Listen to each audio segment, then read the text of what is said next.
comenzamos casi sábado por FM Graffiti 87.9, viernes de 19 a 20 horas en Mar del Plata. Vamos a saludar a Pablo Aceto. ¿Qué tal, Pablo?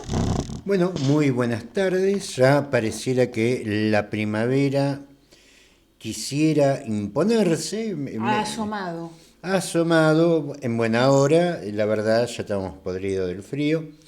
Y bueno, ya en una etapa de la historia nacional y mundial, yo diría, que hay son grandes épocas de cambio. Esto no significa que la transición sea muy piola. Creo que estamos mal, estamos muy mal. Ahora cuando ¿Vos uno... decís a nivel nacional A, a ni- o mundial? a nivel nacional, a nivel mundial yo diría que tan peor, ¿no? Porque si vamos, salvo el continente americano, todos los continentes están en guerra. Una cosa notable, ¿no? Sí, es verdad. Y la verdad que es cierto, las preocupaciones, los temas, los cotidianos, un poco lo que habíamos dicho la otra semana sobre el desabastecimiento de combustible, que ya está tomando otra forma. Hay que decir esto también. En todos los continentes hay guerras. Y eso realmente, vos fijate cuánta gente que se fue del país, por ahí rezongando contra el país, Sí, por ahí con motivos, ¿por sí. qué no? Hubo que ir a buscarlos. Es verdad eso. Bueno, Pablo, ¿qué te parece ya si para dar inicio al programa comenzamos con la columna internacional de Carlos Juncos? Muy buenas noches, estimados oyentes de Casi Sábado. Este nuevo programa que realizamos junto a Gloria Álvarez, Carlos Matos, Pablo Aceto y quien les habla, Carlos Juncos. Todos los viernes de 19 a 20 horas por la FM 87.9, Radio Graffiti Mar del Plata. Sean todos muy bienvenidos a una nueva edición de la columna internacional. Muy buenas tardes, estimados oyentes. Sean todos muy bienvenidos a esta nueva edición de Casi Sábado. Quisiera enviar un gran saludo para mis compañeros y amigos Pablo Aceto, Gloria Álvarez y Carlos Matos, con quienes realizamos este programa todos los viernes para todos ustedes. Bueno, por fin se están acercando días lindos a nuestra ciudad porque veníamos con días más o menos lindos, pero con bastante frío. Increíblemente estamos tan cerca de noviembre y sigue haciendo una temperatura que parece pleno invierno.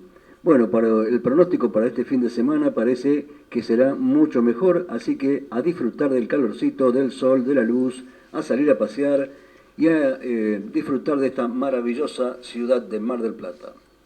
Nosotros, por otra parte, y ya entrando de lleno en la columna internacional, tendremos que volver a viajar a ese lugar tan lejano y que está atravesando un momento tan difícil de su historia.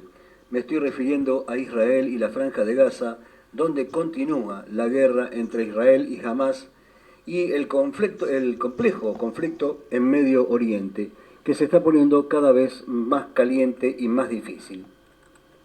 Como todos sabemos, la guerra entre Israel y Hamás se ha convertido en el mayor conflicto entre israelíes y palestinos en los últimos 50 años.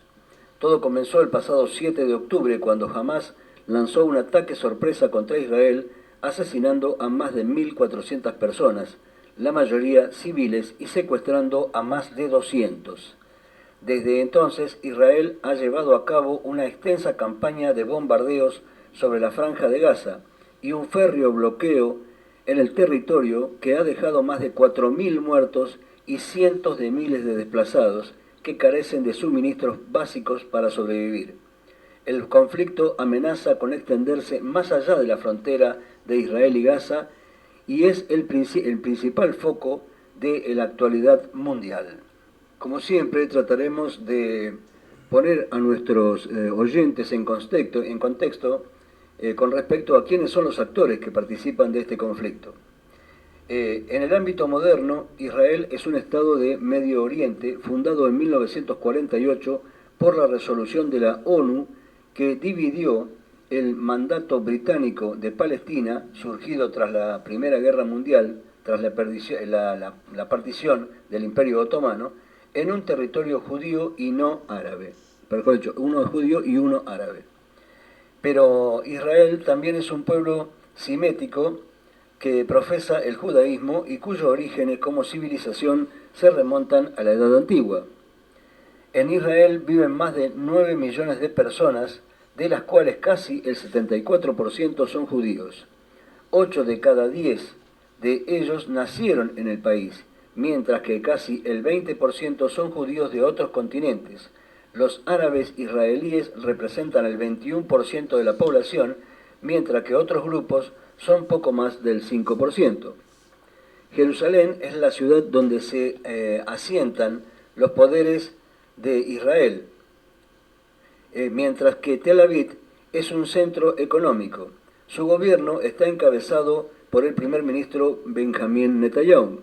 Formalmente hay un presidente, Isaac Herzog, aunque su cargo es solo ceremonial. Israel es una potencia económica, tecnológica y militar de Medio Oriente, pero gran parte de la historia del país ha estado marcada por los conflictos con los palestinos y sus vecinos árabes.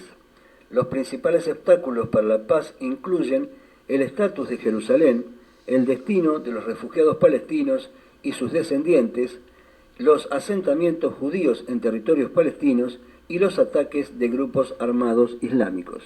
Bien, hablemos ahora un poco del otro contendiente. Hamás es el más grande entre los varios grupos islamistas palestinos y su nombre es un acrónimo árabe de Movimiento de Resistencia Islámica.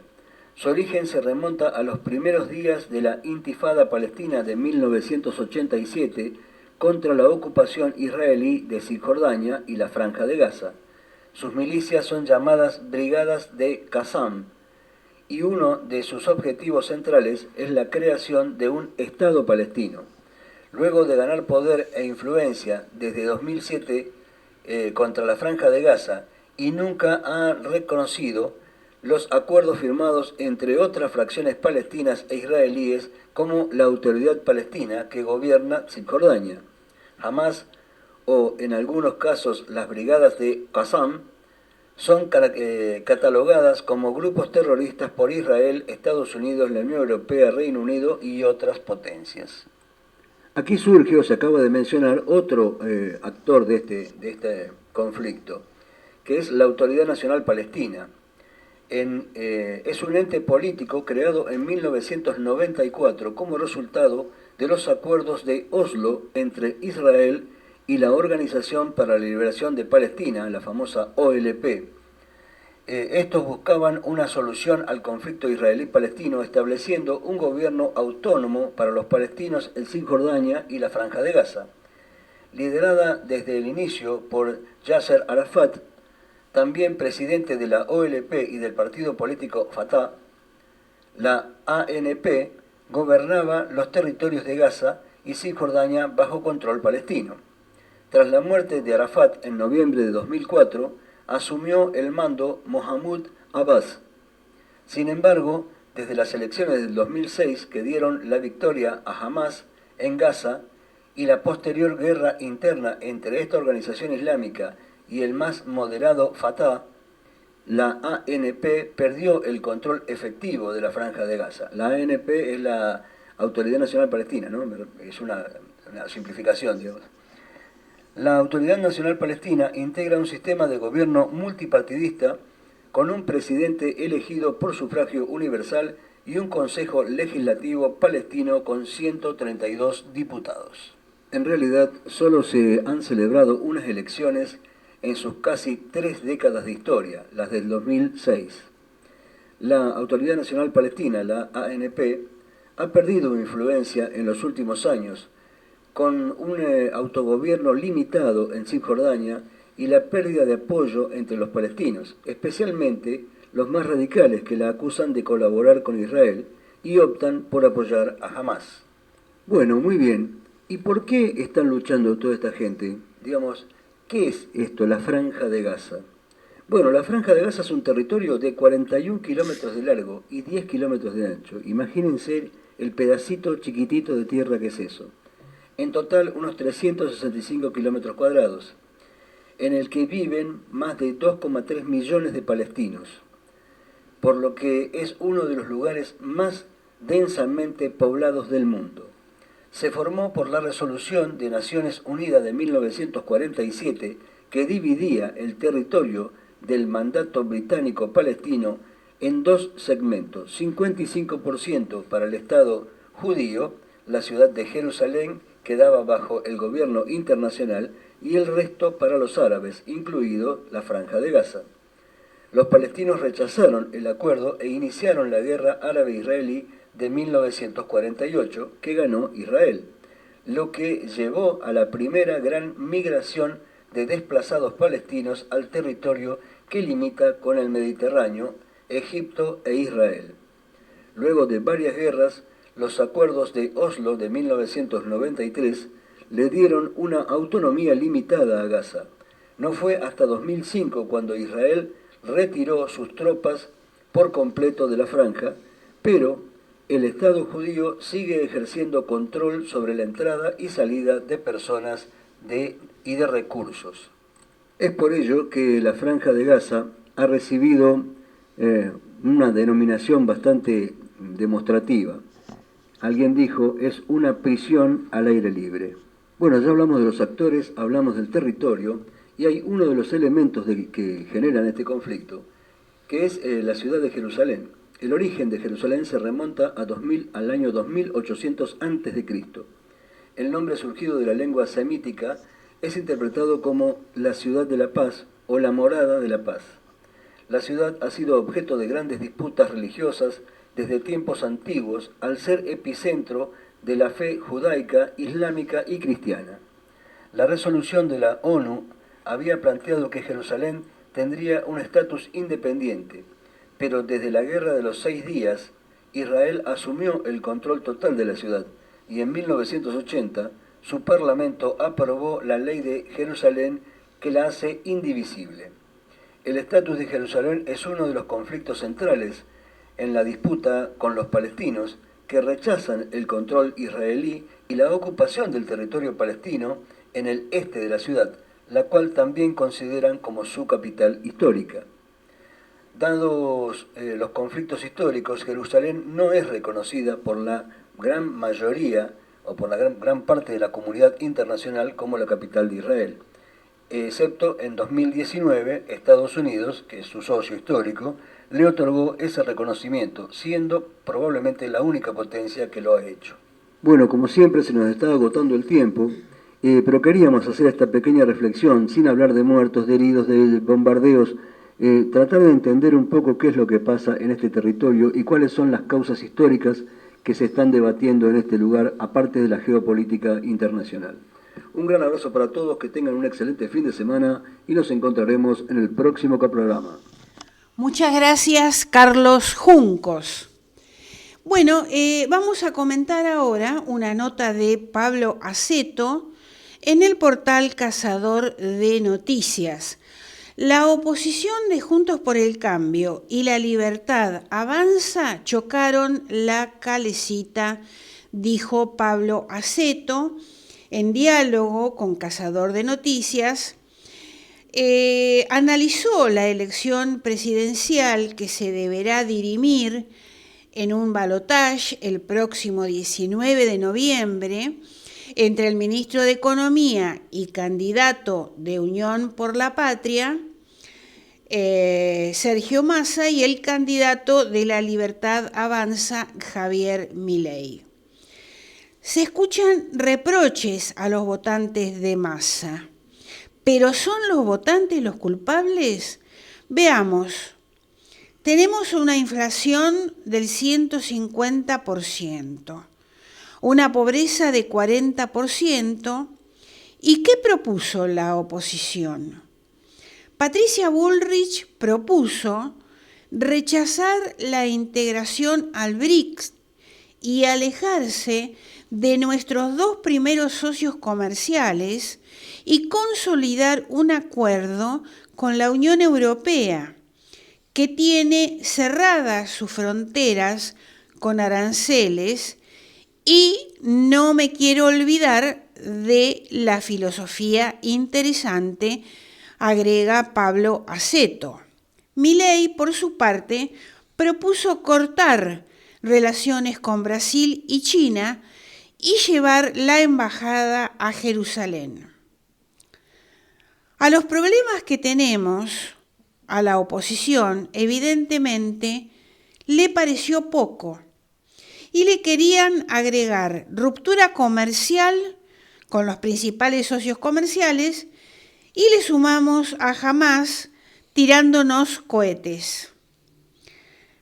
La oposición chocó la calecita y es responsabilidad de sus dirigentes presentar algo que se parezca a lo normal. Lo descripto son algunas de las sandeces que la oposición presentó, convirtiendo a estas elecciones en una comedia. Bueno, esta es la nota de Pablo Aceto en el portal Cazador de Noticias. Las fuerzas democráticas debemos acompañar a Sergio Massa, dijo el rector de la Universidad Nacional de Mar del Plata, Alfredo Laceretti. A través de la red social Twitter, exhortó a apoyar la candidatura presidencial de Sergio Massa de cara a la segunda vuelta que se realizará el 19 de noviembre. Tenemos que mantener el consenso democrático, la educación y la salud pública, los derechos humanos, el respeto al medio ambiente. Las fuerzas democráticas debemos apoyar a Sergio Massa. Tenemos diferencias, pero la democracia, la educación pública y la convivencia están en juego. Bueno, Massa y Kicillof pidieron a los intendentes redoblar esfuerzos para ganar el balotaje. Si ganamos en la provincia de Buenos Aires, por una buena diferencia, ganamos el balotaje, dijo el ministro de Economía y candidato a presidente de Unión por la Patria, a los más de 80 jefes comunales electos del peronismo. Massa se mostró en La Plata con el gobernador Kicillof en la primera actividad pública de ambos desde las elecciones del domingo último, en un encuentro del que participaron más de 80 intendentes electos del justicialismo. Massa les agradeció, al igual que a Kicillof, por el trabajo realizado y que fue determinante para el triunfo sobre Javier Milei y Patricia Bullrich. Fue el distrito donde se obtuvo la mayor diferencia de votos y se pidió trabajar para aumentar ese porcentaje.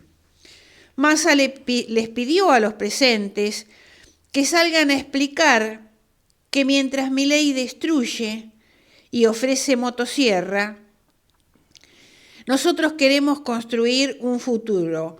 Massa agregó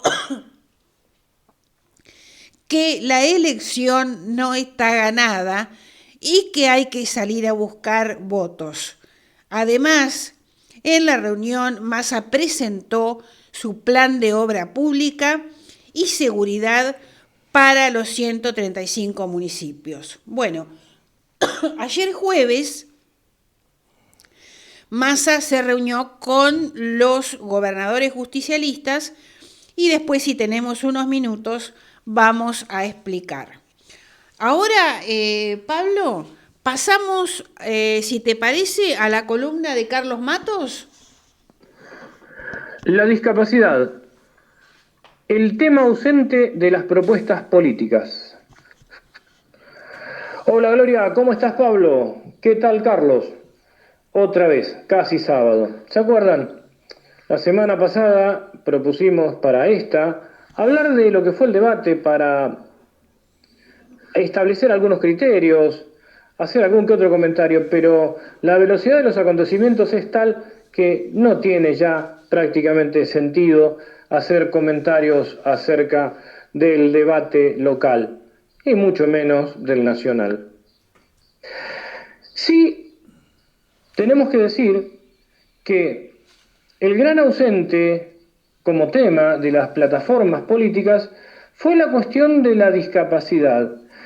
Sí, alguien va a decir, sí, fíjate que tal candidato lo mencionó, es cierto.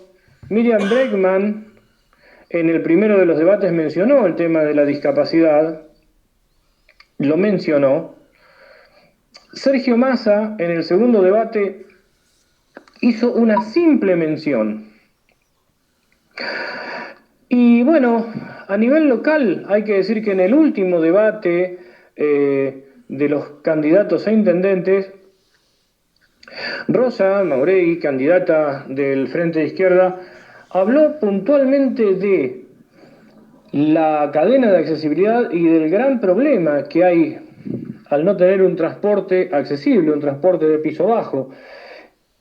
Dijo que está muy bien que se trabaje por la accesibilidad en las playas, pero si las personas no tienen cómo trasladarse, ¿de qué manera van a llegar? Mencionó también la ordenanza 13.007, modificatoria del Código de Edificación. La verdad es que fue la única candidata que en el último debate mencionó estos tres temas puntuales. Pero en líneas generales, hay que decir que en los dos grandes bloques, la discapacidad no se abordó desde el modelo social propiamente dicho.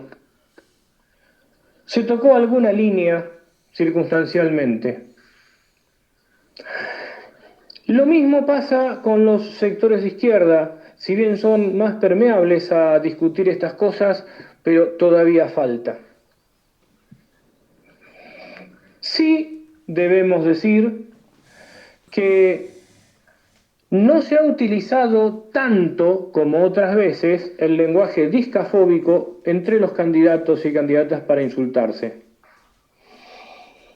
Han habido insultos, han habido palabras poco constructivas, pero algo también han aprendido: no utilizar la discafobia. Esperemos que también desaparezca el insulto y sea reemplazado por propuestas. No se habló del concepto de espacio público, como lo hemos venido señalando en este programa. No se mencionó la cuestión del ingreso básico universal como una solución. El candidato Massa dijo que a partir del 10 de diciembre, en caso de que él asumiera, las pensiones por discapacidad no van a ser incompatibles con la posibilidad de que las personas con discapacidad trabajen. Bien, este es un tema que todo el movimiento de personas con discapacidad, incluidas las instituciones y los familiares de las personas con discapacidad, venimos luchando desde hace muchísimos años. Pero la realidad es que fue solamente una mención. No se explicó de qué manera se iba a implementar. Bueno, en pocos días llegaremos al 19 de noviembre, día del balotaje. Es importante que las personas con discapacidad, que las instituciones, que los dirigentes de las instituciones, que los familiares, que quienes somos activistas, analicemos muy bien qué es lo que vamos a desarrollar, qué es lo que vamos a hacer, en dónde vamos a activar y finalmente, ¿qué vamos a votar? Obviamente, esto no va a ser monolítico. Los votos no son de nadie, los votos son del pueblo. Simplemente elijamos a conciencia. Nos encontramos el viernes próximo, cuando sea nuevamente casi sábado. Muchas gracias, Carlos Matos. Pablo, ¿el país entra en definiciones? Y sí, está el balotaje, que no vamos a desmerecer, se elige ahí el presidente de la República, pero hay definiciones que se están dando y son definiciones que van a dirigir al país más allá de los 4 años de mandato del presidente que todavía no se eligió. Definiciones importantísimas. Esto es claro que mientras vemos todos estos sainetes que se están dando, donde se perdonan mutuamente y cosas así, en una completa intrascendencia,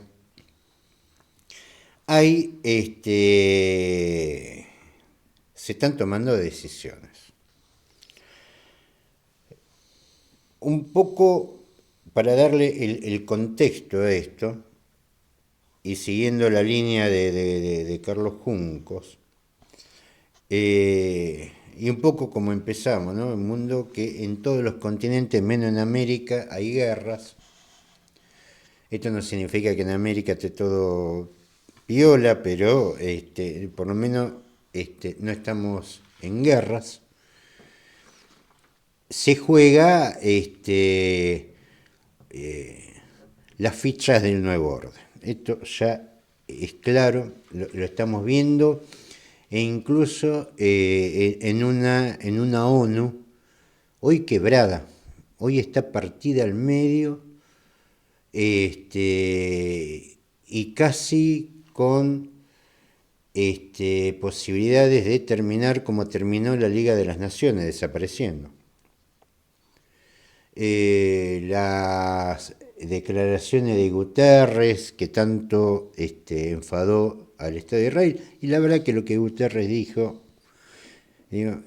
acá hay un contexto, el contexto es las resoluciones de la ONU que nunca se cumplieron, la del 58, la del 57, la del 67, Camp David, el incumplimiento de todas esas resoluciones de la ONU que el Estado de Israel, por su parte, no cumplió.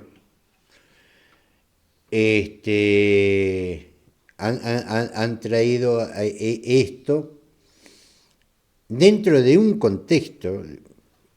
Estamos viendo 2 portaaviones de Estados Unidos acercándose a las costas de Palestina, y a eso se sumaron 4 destructores chinos que, ya que estaban por ahí, pasaron a saludar. En este contexto de donde las fichas del nuevo orden se está jugando, también se está jugando en la Argentina, y se está jugando muy fuerte y sin vista al público, más allá de que publicaciones hay, pero lógicamente, ¿no? Ahora estamos escuchando a Granata, estamos escuchando a Milei, a Patricia, que es como San Martín y O'Higgins, o como Perón y Balbín abrazándose. Mientras nos mareamos en este mar de puñeterías, hay definiciones que se están dando, y definiciones muy importantes. mediados de noviembre sale lo que es la licitación del espectro del 5G, donde están lo que compraron los pliegos, que aparte harían un aporte al tesoro porque hay que comprar los pliegos, de 1.000 millones de dólares, estamos hablando oficiales, que se pagarán en dólares, en pesos, no sé, una cosa así. Todo lo que le venga al gobierno lo agradece. Incluso hay algunos comentarios diciendo que esto es a fines recaudatorios y que vaya lo que vaya. ¿Cuáles serían las que manejarían el espectro? Ojo con la división de las cosas. No estamos hablando del 5G, estamos hablando del espectro y lo que ellos hablan, la colocación de los fierros, que son las antenas y ese tipo de cosas. Estaría Claro,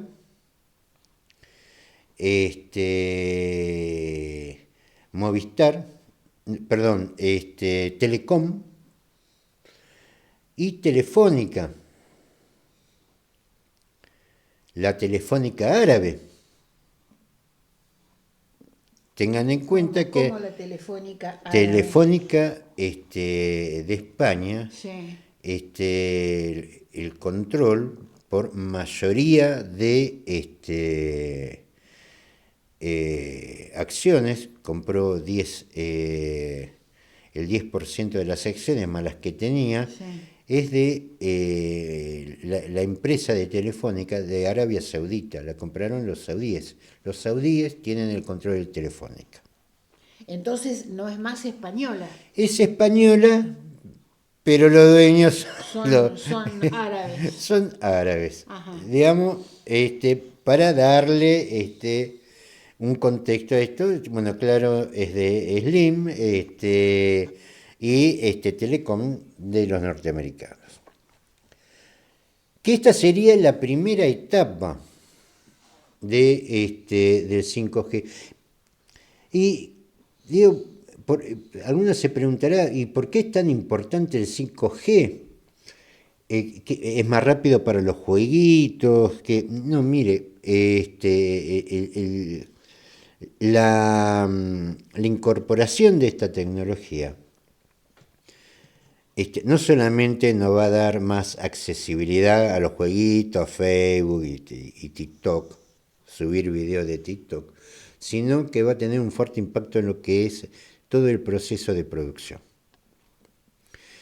que va desde la medicina, las ciudades inteligentes, por ejemplo, los autos autónomos, los autos que se manejan solos, entra ya con esta tecnología. Lógicamente, esto no va a ser de una semana para el otro. Los planes son que el primer impacto va a entrar en lo que es salud e industria, donde, por ejemplo, las maquinarias pueden ser manejadas a tiempo real de forma remota. Es decir, usted puede estar desde acá, desde Mar del Plata, tejiendo un poncho jujeño en México.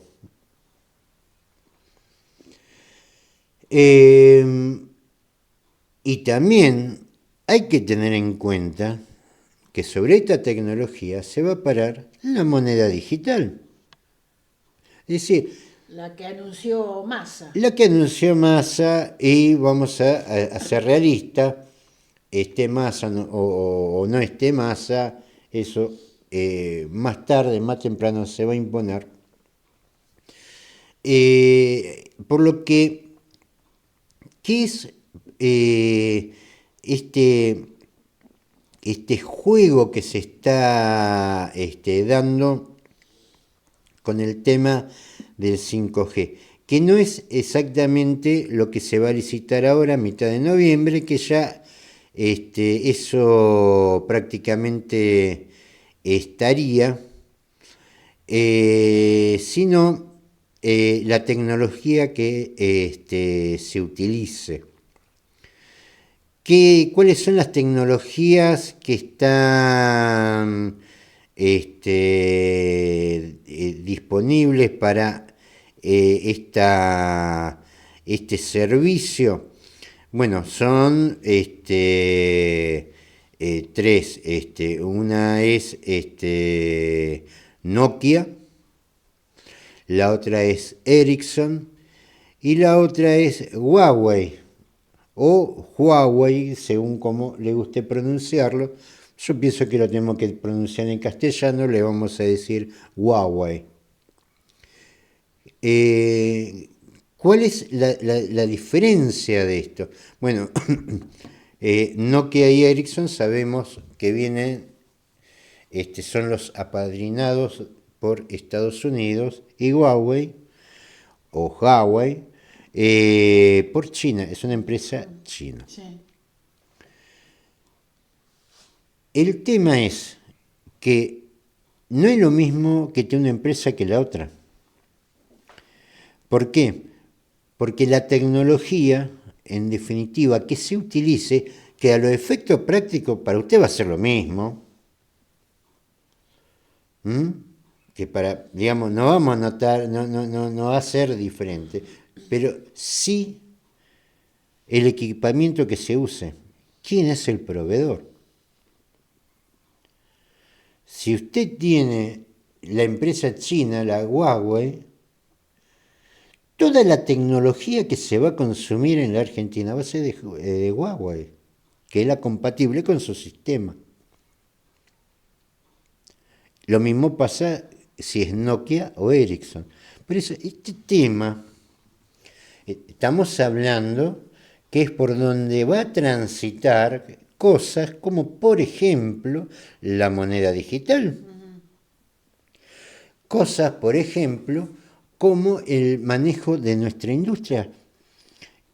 Todo lo que conocemos va a cambiar y lo va a hacer en pocos años.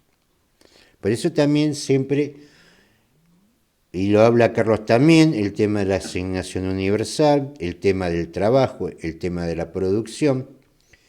A esto hablemos sobre lo que es inteligencia artificial, que en un 5G se va a manejar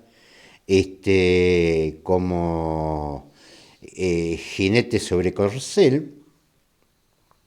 Trae una profunda modificación en lo que es el sistema de producción.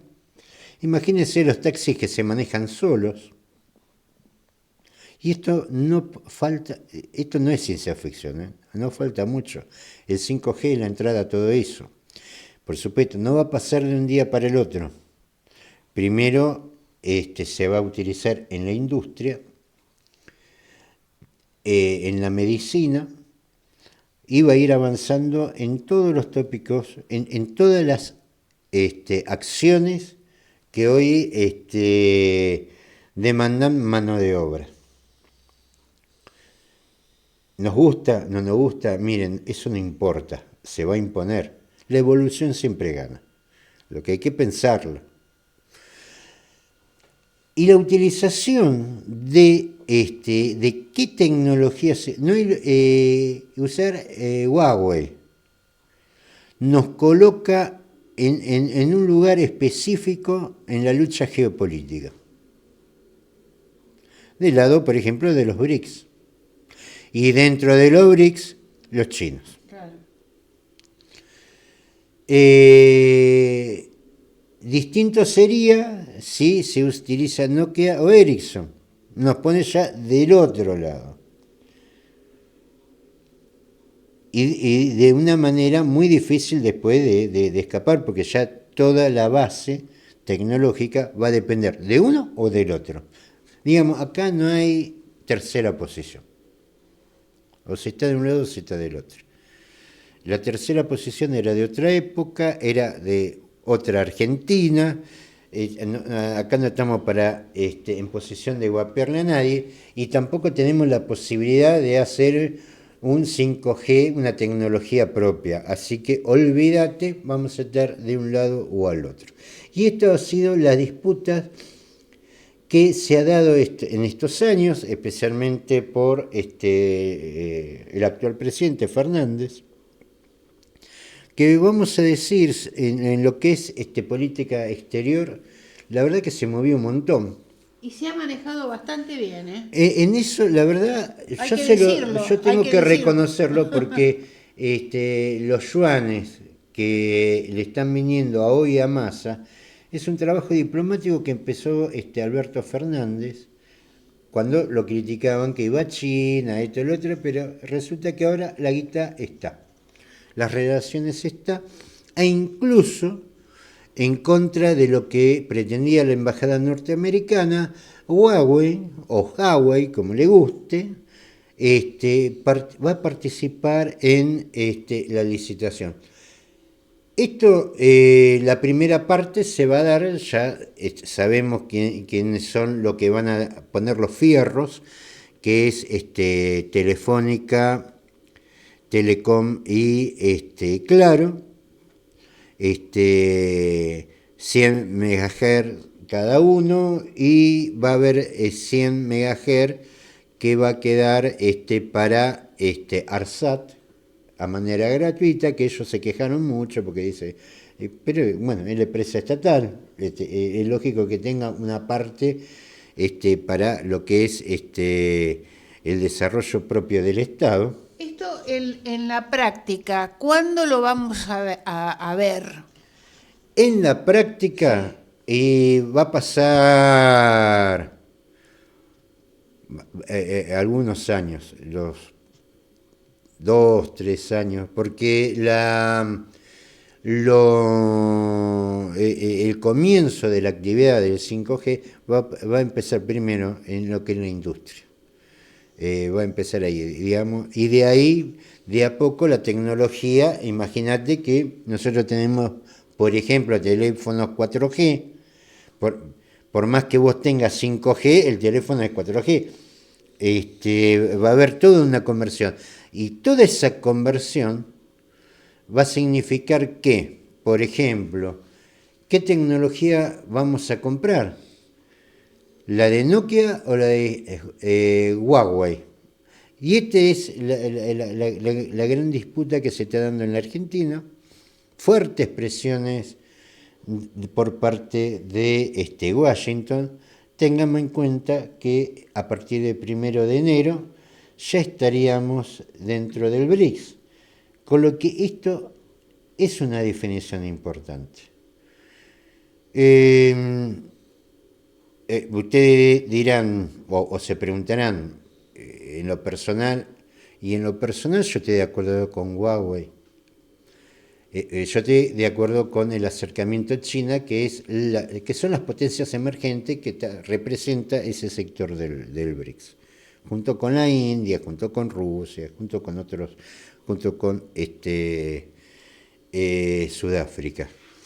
Yo les pregunto una cosa, porque la concepción capitalista, porque son todos en definitiva capitalistas, de Estados Unidos y China, ¿tienen diferencia?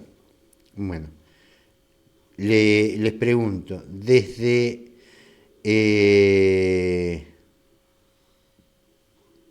tomémoslo desde el año 2000, quieren tomarlo desde la década del 70, quieren tomarlo desde principios del siglo XX.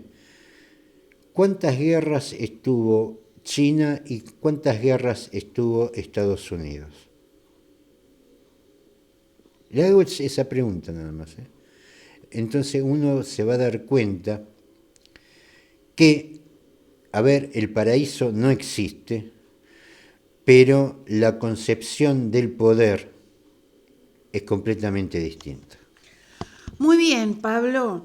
Nos vamos. Recordamos que los miércoles estamos con Prohibido Olvidar de 9 a 10 horas y los viernes con Casi Sábado de 19 a 20 horas por FM Graffiti 87.9. Nos despedimos con el informativo criollo a cargo de Carlos Juncos y vamos a escuchar un tema musical. Vamos a escuchar a Charly García en Peluca Telefónica. Saludos para todos.